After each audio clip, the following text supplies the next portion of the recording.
Still staying on the story, we speak to Jon Lieber. He's a Eurasia Group's U.S. Managing Director. Jon, thank you very much for joining us. You just heard there our correspondent describing it as a soft, stoic, and somber address. I want to get your reaction to President Biden's speech. What stood out for you, and how do you think an average American received this message? It felt almost like a farewell address from the president. He was kind of acknowledging the end of his 50 years in federal office and saying kind of good night and goodbye to the American people. I'm sure that he'll be campaigning for Kamala Harris over the next couple of months, but this election has got to not be about Joe Biden for Kamala Harris to have a chance to win. She needs it to be about Donald Trump. So one of the things I thought was particularly notable was the contrast of Biden not just talking about his own kind of passing the torch from his own legacy, but passing the torch on to a new generation of younger leaders, which of course also draws a contrast with Donald Trump, who's now kind of the old guy in the race.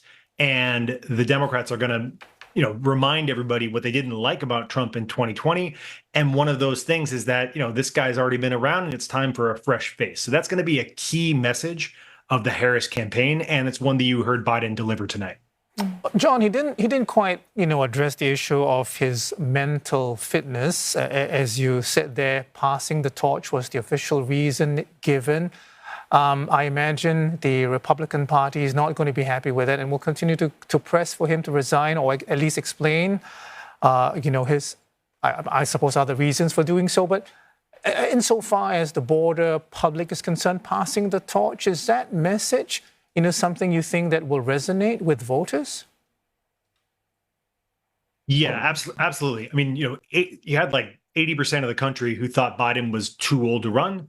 And a big chunk of the country, at least 20% of voters, were saying they didn't want to vote for either one of these guys, Donald Trump or Joe Biden. So this idea of, the U.S. political system offering up the same old year after year, whether it's Hillary Clinton or Joe Biden or Donald Trump, I think is a message that is helpful for them when thinking about how to kind of revitalize the system.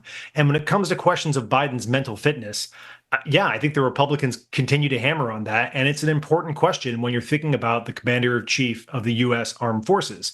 But politically, I suspect Biden's going to fade into the background, kind of keep doing his job and do the sort of things that a low-profile, an unpopular president does during an election campaign, which is stay out of the limelight. And that's going to be his goal for the next several months. I don't know how much juice there really is in Republicans attacking Biden when it's Harris, who's the one they're going to be running against in November. Yeah, to your point, Mr. Biden, kind of laid out his vision, to-do list for the remainder of his term. But as you said, 6 months left in his presidency, his power sitting ebbing away. Could he get much done in terms of both foreign policy and domestic policies?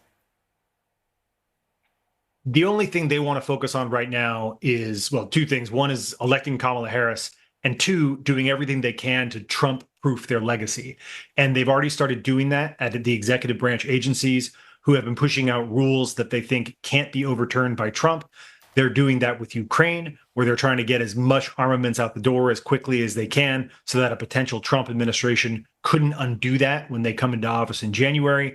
And really the only opportunity Biden has to cement his legacy further would be either on foreign policy, if something else happens in Israel or in Ukraine, or at the end of the year after the election. That's really the time when legislation might pass again. But between now and the election, very little is going to get done in Washington, which means Biden will have very little impact for the rest of the year.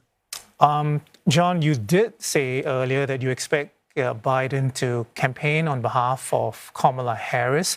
I'm wondering if, it's something that she would welcome, given the fact that she might be thinking that creating some distance would be helpful for her own campaign efforts?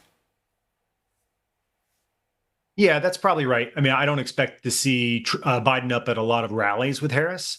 They might send targeted messages like to union leaders or to union workers, people where Biden's done particularly well over the last several years. In Biden's 2020 election, he significantly increased over Hillary Clinton's margin with white working class men. So they might try to deploy him in order to speak to targeted groups that Harris might have weaknesses with.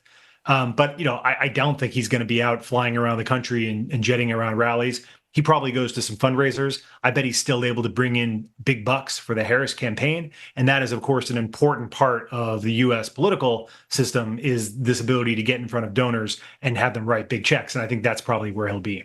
And John, speaking of Harris, I mean, she's pushing ahead with campaigning. Just today, she made an appeal to the Democratic Party's most loyal voting bloc, which are Black women, earlier today. As a minority women, how significant of a role do you think race and gender will play in the upcoming elections?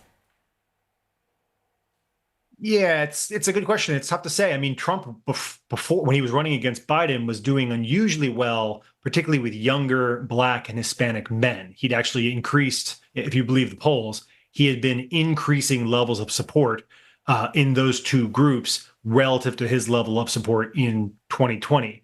I think it's a big open question if those younger Black men in particular are excited by the Harris candidacy. One thing that we did see during the Barack Obama presidency in 2008 and 2012 was African-American participation. The number of people voting went way up during those two cycles to historic highs, presumably because they were excited to vote for an African-American candidate. Harris may get some boost from that. She may face a drag as a woman at the top of the ticket. There is still this kind of glass ceiling in American politics where no woman's been successful. But if there's any cycle where it's possible, this seemed like the one. Donald Trump is not popular and he's not a great candidate. And if Harris can kind of shed off the unpopularity of Joe Biden, she could run a campaign that beats Trump. Well, speaking of the former president, he had a rally just before Joe Biden gave that speech in the Oval Office. Clearly starting to pivot to attack Harris right now. I mean, is this something we'll see more of? Is it going to get ugly? And is Harris, up to the task, if you like, of, taking the attacks and, defending and attacking on her own as well? It's definitely going to get ugly. I mean, I think the one thing we should expect in U.S. political campaigns is a lot of negativity. Both candidates here are going to try to run by defining the other candidate as incompetent or not up to the job. Trump's going to say that she's not very smart, that she's a California liberal. She's going to say that he's a threat to democracy and that he's, a predator and all these terrible things. So that's going to be a huge component of this campaign. And your second question, is she up for those attacks?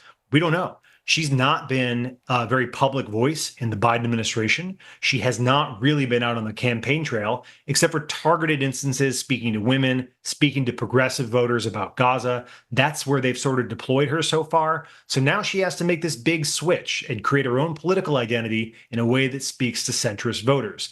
And, the best thing she has going for him is what I said earlier, which is that Donald Trump's just not that popular. So she doesn't really need to do much here beyond be a kind of generic Democrat that presents a contrast with Donald Trump and remind people they don't like him. And I think, if she does that, then she'll be okay. If she can't deliver that message, then I think, Trump should still be considered the favorite in this race. All right, John, we got to go. Thanks a lot, though. Jon Lieber is Eurasia Group's U.S. Managing Director.